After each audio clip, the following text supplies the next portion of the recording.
এই দেখো আমি চলে এসেছি জ্বলন্ত উনুন লিপতে। কারণ আছে, আমার যা কয়দিন ধরে আমার কাছে চেয়েছে চাল ভাজা খেতে। তো আমি কি করব, আজকে ভালো দিন ছিল, চাল ভাজা তো রোজ করা যায় না, দিন দেখে করতে হয়। তাই রান্নাবান্না সেরে নিয়েছি, রান্নাবান্না সেরে উনুনটা গরমই ছিল তো লিপতে হয় না। তাছাড়া আমি লিপে নিয়েছি, কারণ জায়গাটা এত অপরিষ্কার হয়ে গেছিলো, আমি কিছু করার ছিল না, আমি লিপে নিয়েছি। আর আমি চলে এসেছি চাল ভাজতে। আমার যা, তোমরা সবাই জানো আমার জায়ের খুশির খবর আমি বলেছিলাম আগে। আর আমার ছোটো যা, ও হচ্ছে কি দ্বিতীয়বার মা হতে চলেছে, তাই ওর জন্য আমি চাল ভাজা করতে এসেছি। মুখ ফুটে চেয়েছে খেতে, ওকে না দিলে হয়? আমার যা, ছোটো যাটা কী হয়েছে, আমার ছোটো বোনের থেকেও কাছের। মানে কি বলবো, সে হচ্ছে অন্যরকম একটা ব্যাপার। আমাদের সবাই বলে আমাদের দুই জান, আমরা দুটো বোন। তা আমি চলে এসেছি চাল ভাজা করতে। চালের মধ্যে আমি একটু লবণ জল ছিটিয়ে নিচ্ছি, যাতে করে চালটা হচ্ছে তোমার হচ্ছে লবণটা একটু ভালো লাগে। বন্ধুরা, ছোটোবেলায় মা অনেক করে খাইয়েছে, তখন তো দেখতাম, কিন্তু খুব একটা করার ইচ্ছে ছিল না, দেখতাম ঠিকই।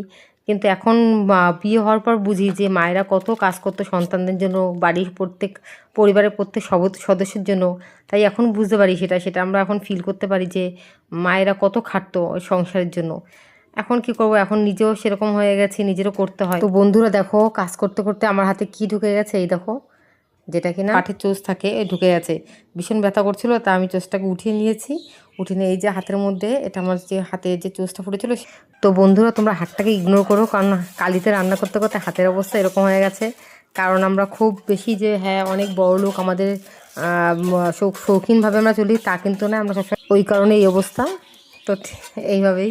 তো বন্ধুরা, আমি মনে করি ছেলে বা মেয়ের মধ্যে পার্থক্য করা উচিত না। যেমন মেয়েরও একটা কাজ শেখা উচিত, একটা মেয়েরও যেমন সমস্ত কাজ শেখা উচিত যাতে করে মার সাহায্য হয়, তেমনি একটা ছেলেরও কাজ শেখা উচিত যাতে করে মার কোনো শরীর অসুস্থ হলে বা কিছু হলে ও যেন অন্তত নিজেরটুকু করে খেতে পায়, বা মাকে যেন একটু হেল্প করতে পারে, সেইটুখানি যেন ও যেন সেরকমভাবেই মানুষ হয়, আমি সেটাই চাই। তো বন্ধুরা, ও বেশ মজাই পাচ্ছে আমার সাথে, ও হচ্ছে আমার করতে দিতেই হবে। তা একটু চাল ভাজা দিয়েছি বলে ও মজাই পাচ্ছে। তা বন্ধুরা দেখো, আমার টাক হয়েছে বলে লজ্জাও পাচ্ছে, মুখ লুকাচ্ছে। আমার ছেলের মুখের হাসিটা একটু দেখো বন্ধুরা, সব মায়ের কাছেই খুব ভালো লাগে তার সন্তানের মুখের হাসি। তা এই কথা, আমাদের চাল ভাজা প্রায় কমপ্লিট হয়ে গেছে।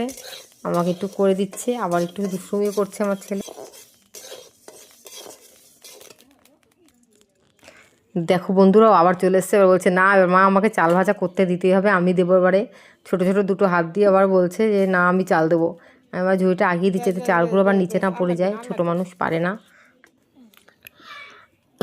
আর এই দেখো বন্ধুরা, আমার ছেলে নিয়ে এসেছে আমার জন্য খিচুড়ি প্রসাদ, যার মধ্যে মাছি পড়ছিল। আমি বলছি